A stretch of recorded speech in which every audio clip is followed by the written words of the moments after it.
Bienvenidos, hermanos en Cristo. Dios les bendiga. Continuamos con el estudio ¿Qué se necesita para ser un líder de acuerdo al corazón de Dios? Esta es la parte 2. Como veíamos anteriormente, hoy día estos ministerios están disponibles de la misma manera porque Dios no cambia. Muchos dirán que no se puede, porque no fuimos testigos presenciales de las enseñanzas de Jesucristo, pero olvidan que sus enseñanzas están estampadas en la Biblia, que es la palabra de Dios, y que Dios fue el que la inspiró a los santos hombres. Como siempre, tomen sus Biblias y vayamos a 1 de Pedro 1:21.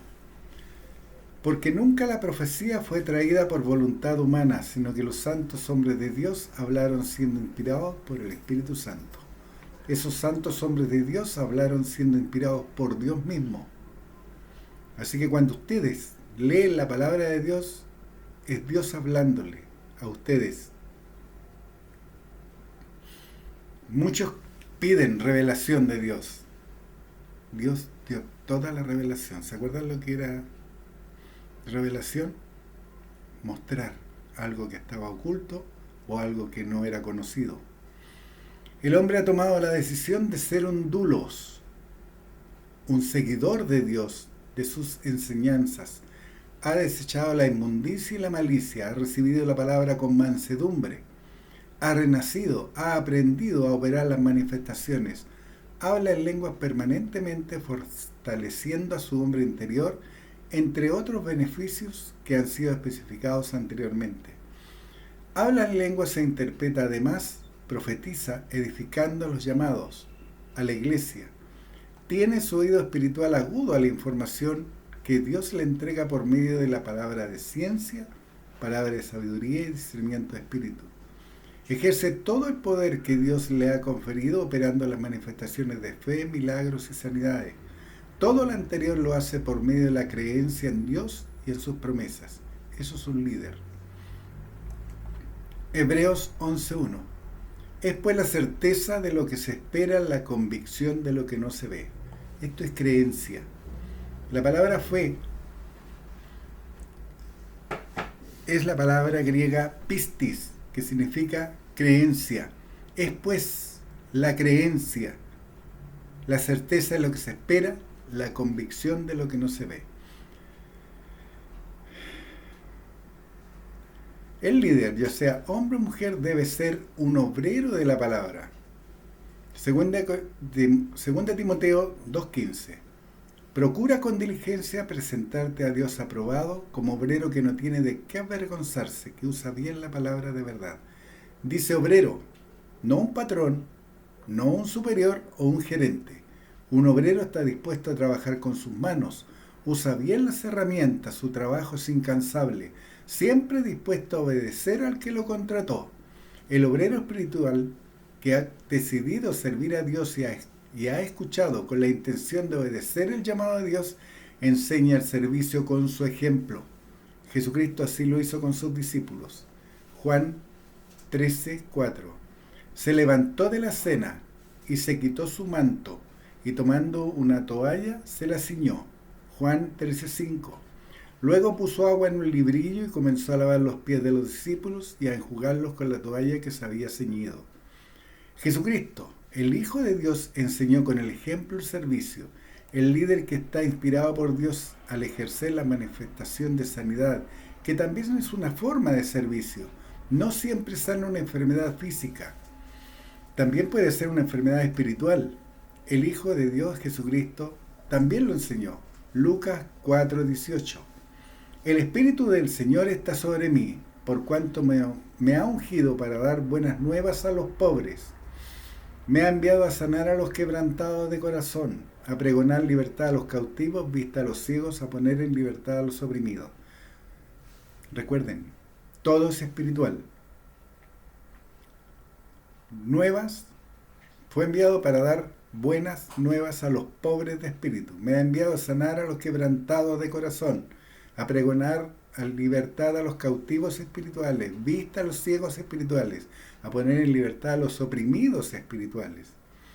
Cuando llevas a cabo el llamamiento de Dios, das o mejor dicho, entrega sanidad a los pobres al mostrar que son hijos de Dios y coherederos con Cristo. Sanas a los que tienen el corazón quebrantado por falsas o erróneas doctrinas o prácticas que lo mantiene en una derrota permanente. Sana por medio de enseñar la libertad con que Cristo nos hizo libres. Da vista a los ciegos espirituales llevándolos a que les resplandezca la luz del Evangelio de Cristo en sus corazones. Libera a los oprimidos por el diablo mostrándoles por medio de la palabra de Dios todo lo que está disponible. A renacer confesando a Jesucristo como Señor de su vida. Los lleva a tener la esperanza de la vida eterna, a entender que tiene el poder de Dios en Cristo en ellos, que sus nombres están esculpidos en las palmas de las manos de Dios, que son sus perlas preciosas. Eso también sana la vida de la persona que es ministrada por medio de la palabra de Dios correctamente dividida, sin interpretación privada y tal como Dios la entregó. ¿Por qué ocurre? ¿Pero qué ocurre con el ministerio de un líder que permite la perversión en su vida, en su hogar o en la congregación?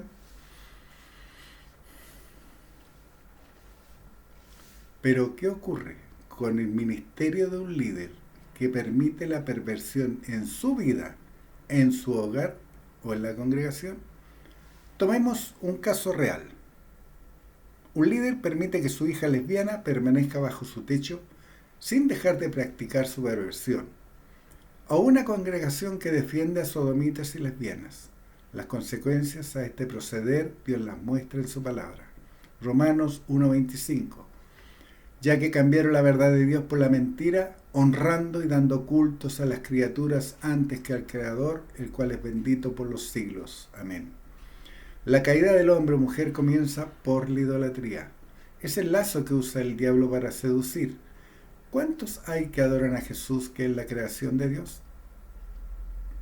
Romanos 1:23. Y cambiaron la gloria del Dios incorruptible en semejanza de imagen de hombre, de aves, de cuadrúpedos y de reptiles.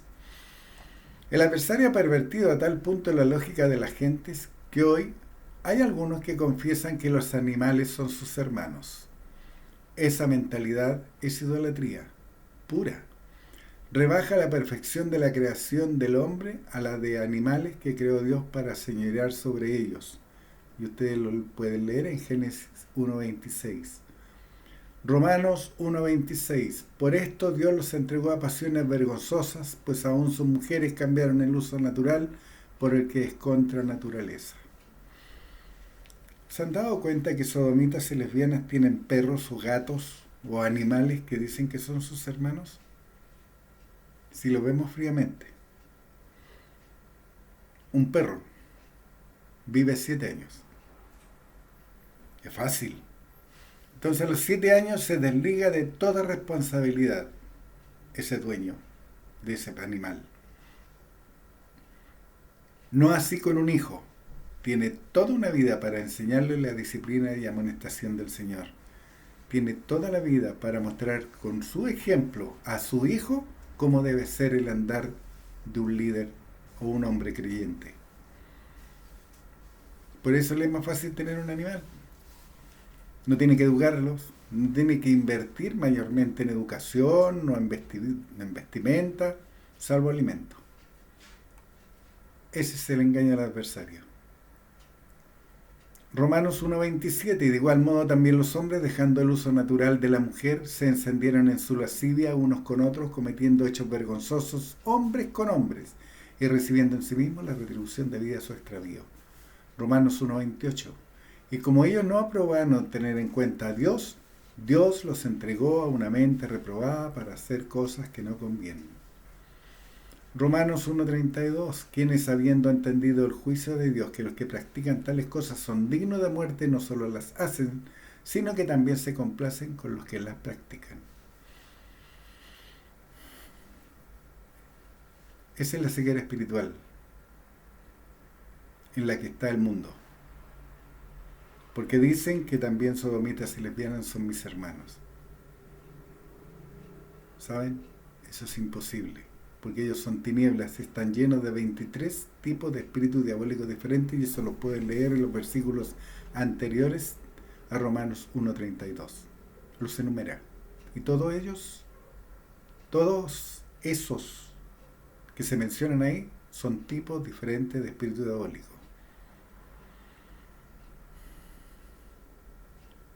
Y también hay algunos que dicen es su vida.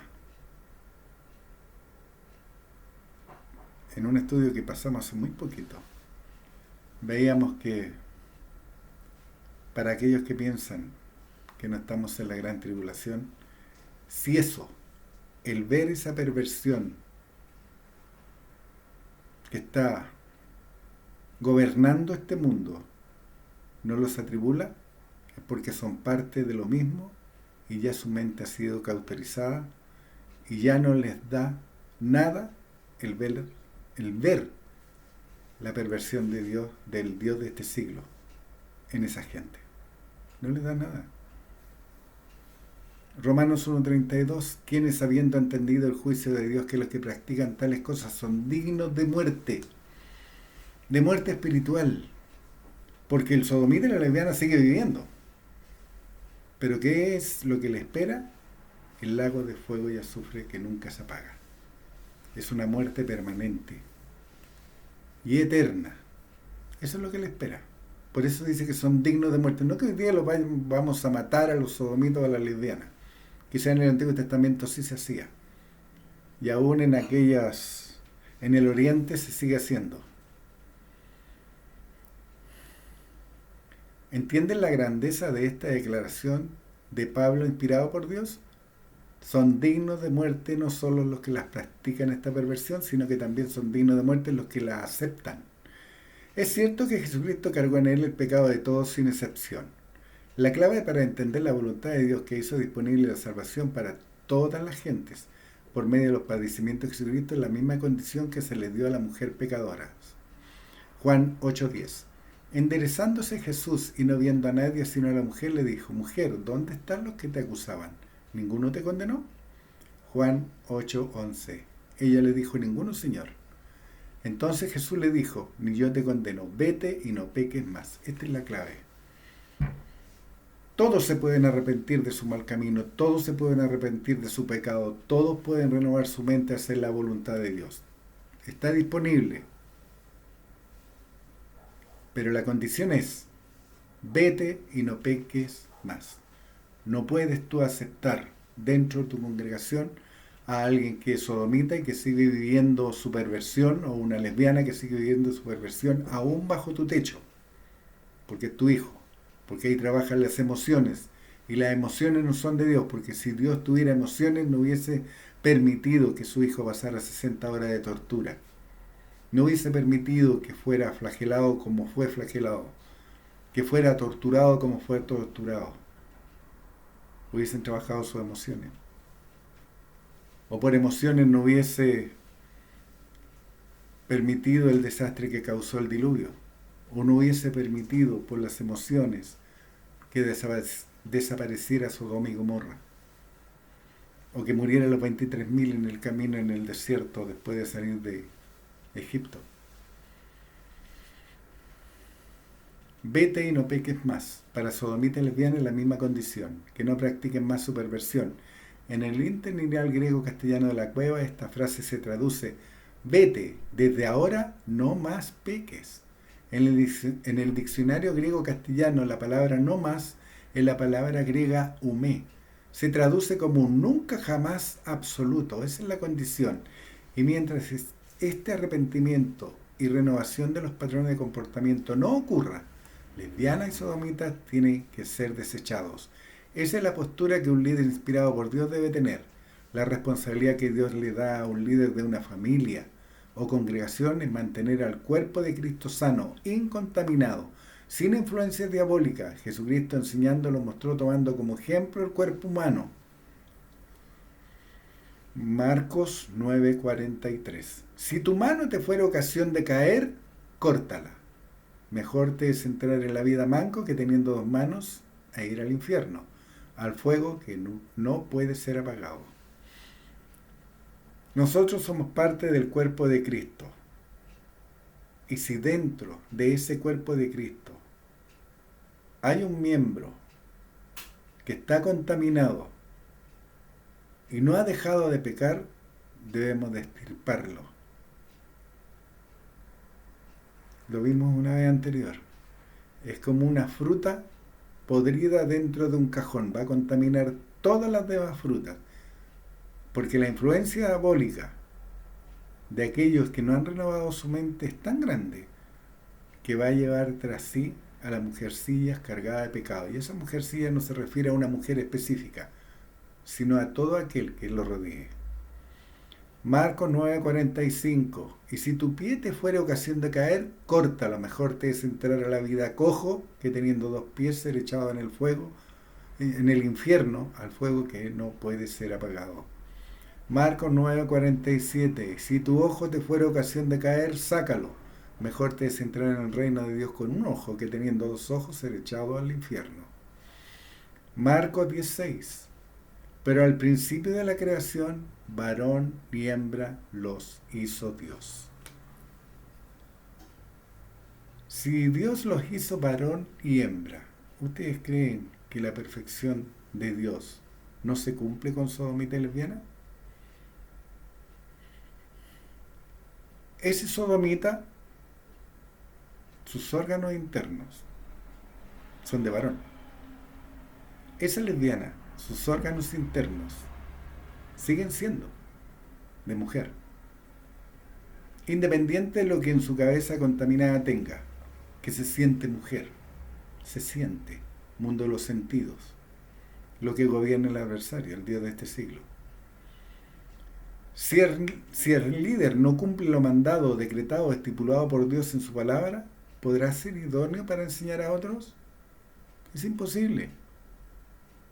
Imposible. Yo no le puedo enseñar a la congregación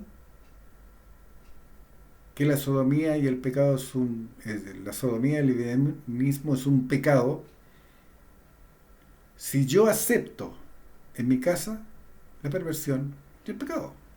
Yo no puedo enseñar como un líder cómo debe ser un matrimonio creyente si yo no estoy viviendo en mi casa lo que es ser un matrimonio creyente. Si yo no tengo a mi esposa como a ese vaso más frágil, no puedo enseñarlo a la congregación, pues si yo no lo estoy viviendo, ¿cómo yo lo voy a enseñar? Y esa mujer podrá enseñar a ser una mujer virtuosa si ella no lo está viviendo. 2 Timoteo 2:2. Lo que has oído de mí ante muchos testigos, esto encarga a hombres fieles que sean idóneos para enseñar también a otros. ¿Podrá corregir a otros si él no cumple el primer y grande mandamiento? Mateo 22:37. Jesús le dijo: amarás al Señor tu Dios con todo tu corazón, con toda tu alma y con toda tu mente. Pues bien, partiendo del principio que un líder no es solo aquel al que un hombre le dijo serás líder, sino el líder aquel al que Dios ha llamado con llamamiento santo. Y este hombre o mujer ha respondido: heme aquí. El que ha aprendido a escuchar la dulce y apacible voz de Dios. El que está dispuesto a hacer la voluntad de Dios por sobre lo que el mundo diga, haga o practique por tradición. Que crea que está capacitado para operar los 5 dones o regalos de ministerio, para bendecir, corrigiendo, enseñando, nutriendo, sanando al cuerpo de Cristo, los llamados, la iglesia, al entregar la sana doctrina, o que como profeta, siendo la principal acción inspirada por Dios la de llamar la atención, corrigiendo la mala doctrina o la mala práctica de los mandatos de Dios. Al o el que Dios ha levantado como líder, también está capacitado para operar la manifestación de profecía. Y como lo vimos con anterioridad, profecía es tanto declaración como predicción. Ezequiel 38:17. Así ha dicho Jehová el Señor: ¿no eres tú aquel de quien hablé yo en tiempos pasados por mis siervos los profetas de Israel, los cuales profetizaron en aquellos tiempos que yo te había de traer sobre ellos? Esa fue una profecía. Dios le informó al profeta lo que sucedería en el futuro. Lo predecía. Mateo 2:17. Entonces se cumplió lo que fue dicho por el profeta Jeremías cuando dijo. ¿Se acuerdan? Mateo 2:18. ¿Qué es lo que fue lo que dijo el profeta Jeremías? ¿Se acuerdan? Todo se va cumpliendo. Eso es una profecía. Mateo 2:18. Voz fue oída en Ramá. Grande lamentación, lloro y gemido, Raquel que llora a sus hijos y no quiso ser consolada porque perecieron. Fue una predicción que llorara y gimiera a Raquel que llora a sus hijos. ¿Se acuerdan que mataron a los menores de 2 años? Mataron a sus hijos. Voz fue oída en Ramá. Grande lamentación, lloro y gemido, Raquel que llora a sus hijos y no quiso ser consolada porque perecieron. La predicción de un profeta siempre se cumple, transcurridos los tiempos establecidos por Dios, siempre se cumple. Con la promesa al pueblo de Israel de la tierra prometida, la llegada a esta demoró 40 años y fue causada por la incredulidad, idolatría y desobediencia, rebeldía del pueblo de Israel. ¿Se acuerdan lo que ocurrió cuando lo sacó de Egipto? Llevaban escondidos ídolos y murieron 23.000. Subió Moisés para recibir el mandato de Dios. ¿Y qué hizo su pueblo? Se levantó a hacer fiesta, hicieron un ídolo. ¿Saben lo que es eso de incredulidad? No creían en Dios. Y hoy día ocurre lo mismo. Ocurre lo mismo, hacen fiesta y levantan un ídolo. Las fiestas de fin de año. Es un ídolo. Y eso es por causa de la incredulidad de la gente, la idolatría, la desobediencia, la rebeldía. ¿Se acuerdan de la preñez tardía de Sara? Esta se rió y dudó cuando fue declarada por los ángeles. Como se mencionó con anterioridad, además de predecir acontecimientos futuros, también declara Lucas 1:41. Y aconteció que cuando oyó Elizabeth la salutación de María, la criatura saltó en su vientre, y Elizabeth fue llena del Espíritu Santo.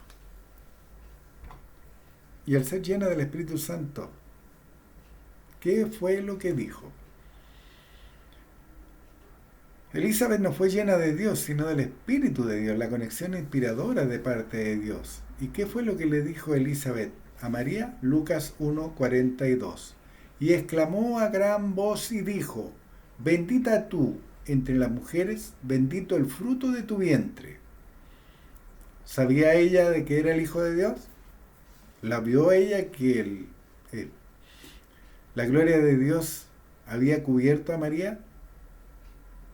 No, no la había visto. La vio embarazada. Es todo lo que vio. María tenía 6 meses de embarazo cuando llegó donde Elizabeth. ¿Pero qué fue lo que le dijo? Bendito el fruto de tu vientre. Lucas 1:43. ¿Por qué se me concede esto a mí, que la madre de mi Señor venga a mí? Eso es inspiración divina. Era la única forma de que ella supiera de que lo que en María era engendrado era el Señor, era el Hijo de Dios. En estos 3 versículos Dios muestra su corazón, su palabra, su verdad. No la verdad de las religiones, sino la verdad de Dios. Como pueden notar en estos versículos no se predice nada, por el contrario, se declara. Elizabeth fue llena del Espíritu Santo e hizo la declaración primera y más grande de la llegada del Hijo de Dios, el Señor Jesucristo. Primero bendijo a María por su mansedumbre, humildad y creencia en la promesa de la venida del Mesías. Recuerden, María ante el ángel de Dios dijo: he aquí la sierva del Señor, hágase conmigo conforme a tu palabra. Pues bien, Elizabeth no era líder. Nadie le había impuesto las manos. Nadie la había nombrado. Era, según sus propias palabras, una sierva. Y sierva significa al servicio. Además recibió palabra de ciencia, que es información de Dios al hombre por medio del Espíritu Santo que depositó en el hombre. Ella no sabía por los sentidos que su prima María engendraba al Mesías, al Salvador, al Hijo de Dios. Dios se lo informó. Para aclarar, de las 9 manifestaciones del Espíritu Santo, la única que no estuvo disponible hasta el día de Pentecostés fue el hablar en lengua. Las otras 8, desde el principio estuvieron disponibles y fueron operadas en mayor o menor medida por los hombres llamados al servicio en ese tiempo. Incluso sanidades estuvo disponible. ¿Se acuerdan que ese hombre le pidió a Dios más vida y se puso a llorar vuelto hacia el muro? Y Dios le añadió 15 años de vida. Lo sanó. Fue sanado. Oseas 12:10. Y he hablado a los profetas y aumenté la profecía y por medio de los profetas usé parábolas. Si se dan al desafío de leer la Biblia desde Génesis en adelante, verán que más del 90% es declaración y el 10% restante se refiere a la predicción de la venida del Mesías y su propósito. Además, la predicción de la esperanza y la vida eterna, y por último, lo que le espera al diablo y a sus huestes, la muerte eterna. Debemos usar el oído espiritual para oír el llamado de Dios, creyendo en lo que dijo Pablo a Timoteo: nadie tenga en poco tu juventud. Nosotros podemos ser jóvenes en la palabra, pero haberla creído en su totalidad, sin haberle dado interpretación privada, desechando la vieja levadura contaminada de las religiones y falsas doctrinas, llegando a ser un anciano a los ojos de Dios. Así que, amado pueblo de Dios, entiendan, ser un anciano en la palabra de Dios no significa que tengan 20, 40 o 30 años en la palabra. Ser un anciano es aquel que ha creído lo que ha leído, lo que le han dicho o lo que él ha escuchado de la revelación de Dios, que es su palabra, la que inspiró a los santos hombres para que hoy día nosotros la tuviéramos disponible. Así que, amado pueblo de Dios, continuaremos con la tercera parte prontamente.